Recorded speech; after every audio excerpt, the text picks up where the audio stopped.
Voilà,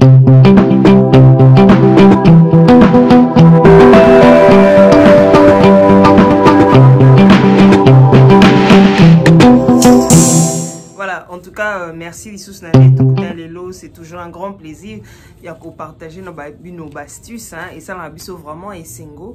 Il y a qu'au zalana bino. Alors merci et bonne année à vous de partout ici qu'à Bozali. En tout cas, j'espère que Bobandi année malamu, en tout cas 2023, et ça là que na banda kuna bino, na ba famille na bino, na ba mabota na bino, na ba activité na bino, et ça là vraiment positive. Na nyonso beaucoup ça là et apporter un plus, et ça là une année de bénédiction, une année de joie, une année de bonheur. En tout cas, merci beaucoup et merci. En tout cas, j'espère que cette année, Toko Chemine Nabino jusqu'à la fin, Ndeli Salamaki na 2022. En tout cas, chaque jour, il y aura une vidéo. Chaque jour, l'Isole Kozala. En tout cas, cette fois-ci, en tout cas, on est ensemble, quoi. Hein? En tout cas, cette fois-ci, on est ensemble. On va partager de belles choses. Ce qui me tourne les alines dans le baraka, vous inquiétez, vous tournez. Ce qui fait moi bas souci, moi bas coco sur les alines, bengi biso pour toi capeti nandaku pour résoudre quelques problèmes au moni que tu as la possibilité à résoudre. En tout cas, au bengi biso de koya. Voilà. Alors lelo, tarana sika. Voilà.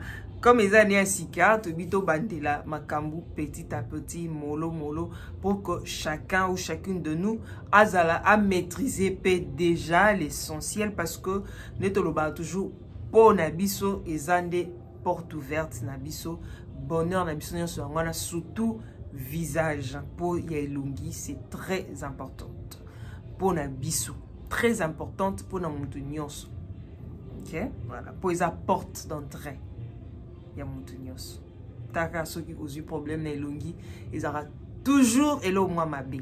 Hein? C'est très important. Alors, les loto betaka li solo, il y a nini ordre esengeli Hollanda pour na ko utiliser ba produits cosmétiques na yo.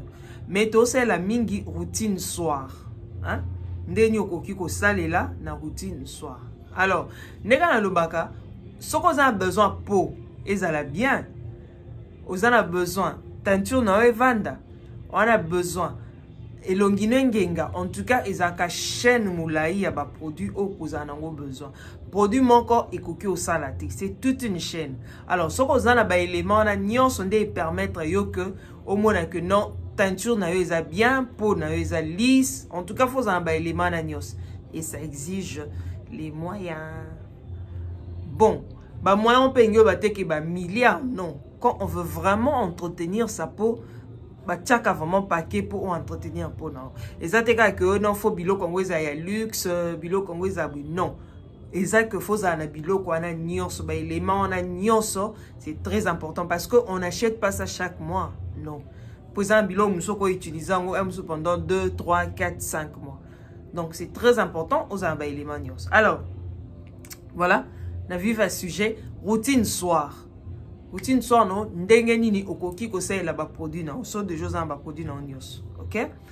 Le soir avant au simba elongi, avant pe au sokola ou bien au sandeni, désinfecter ma boko. Balcol au moni tendance à la Covid, c'est ça.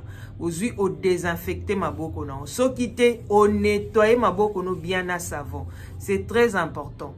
Au nettoyer vraiment avant au simba elongino, avant au se démaquiller.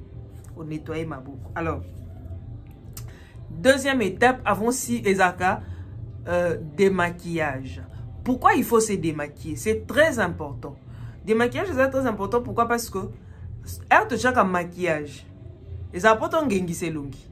Mais au même moment, maquillage on a pas économie la biso, ba bouton, saleté, ne longi pour un pepezo ya poussière yaka et vendre la fond de temps na yo et kangami et tikali.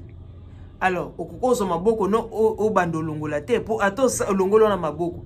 Atos du papier mouchoir, atos du maya pamba. Ça l'expérience en soko longoli oyo ozui coton disque na o teboy ou bien au longolo ozui ka papier mouchoir oyo pako bo omo na salité wana ezali. Voilà pourquoi il faut se démaquiller. Autre maquillage te chaque soir il faut se démaquiller. Or pour se démaquiller, on a besoin il y a lotion démaquillante, eau micellaire ou huile démaquillante. Bah, huile les ali. Et dépendre d'un type à peau na yo. Hein? Bah, huile les ali, au kokiko se démaquiller nango, rien que huile à pamba. Voilà. Alors, si qu'on se démaquiller, ba résidu on a etikala. Moi ba saleté mike etikala. Non seulement ba saleté mais ba produit to sali la ka etikala. Or faut longo. Pour imagine toi un rotambola na tango au chaki écran solaire. Faut au longo longo parce que pour non peut faut respirer.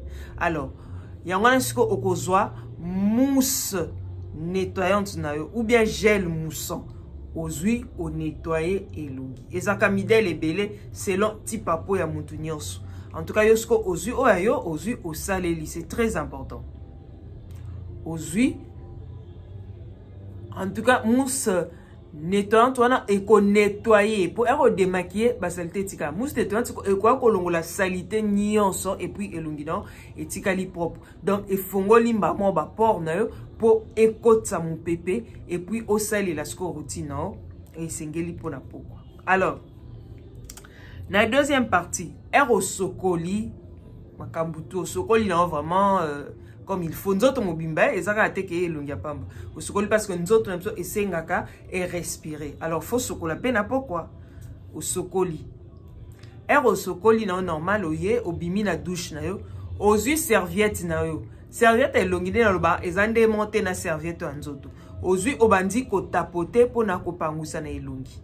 De toute façon dans cette vidéo je prends l'excellent de pangusa parce que ko pangusa pe elongi na force ya wana et agressaka elongi pour elongi la fragile et puis aussi ba bouton. Alors au sa nini oyo zo siko lotion tonique na yo o appliquer. Avant pas kola quoi que ce soit, au banana on a lotion tonique sans alcool. Et ça ramidel et belé. Ça dépend yo et puis c'est l'anti-papona. Au luki lotion tonique sans alcool. Aux huiles ou appliqué. Aux zéli et kauka. Au tikan au moins 5 minutes et kauki. C'est très important. Il faut quota dans l'opposonnaire. Avant baxilo, en tout cas, appliquer dans lotion tonique dans aux zéli et kauka. Alors, par rapport aux essence nayo au pakoli. Bon, essence, tout ça, les ramidel peut ezake belé. C'est juste pour nous appuyer, pour apporter un plus pour nous bisou.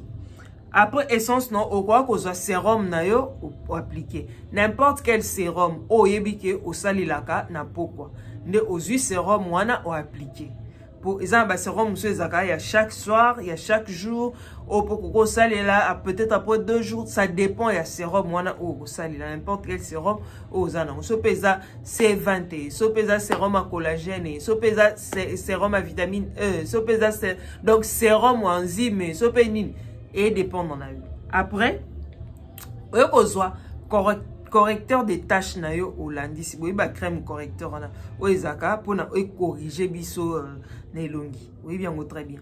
Alors ça dépend pe ya modèle, ça dépend ya marque ozui ou saleli yango ou appliquer correcteur non. Biloko nyonso zo appliquer faut o espacer temps pour permettre que ba produit ana ekota. Kozwaka te ozo bakisa mbala moko non, c'est pas bien. Ya wana moni muso ebebi saka tika pena produit ekoti so po ozo 10 minutes et dépend na yo. Ozeli produit ana ekoti après okolandisa mususu après okolandisa mususu tina suka okozwa huile hydratante na yo ou appliquer. Boy ba huile végétale ezebele auto salila. So pe eza crème hydratante so pe huile et dépend na yo. Aux huiles ou appliquer huile hydratante, non parce que c'est le soir, c'est le matin qu'on applique la crème hydratante. Aux huiles ou appliquer pour hydrater nous autres non. Sope za mafuta mbila, sope za huile d'olive, sope za pe huile d'argan, sope huile d'argan, sope huile à jojoba, sope nini tout ça là aux huiles c'est pour hydrater les corps. Aux huiles au saleli et puis au kei au lali. Par contre, bato bazalaka bachaka bichebe pona batela aux huiles ou appliquer biloko no appliquaka pona otila. Voilà. J'espère que vous comprenez. Il faut tout avoir pour que pour sonayo ezala bien. Voilà, les lotos soutien. Bye.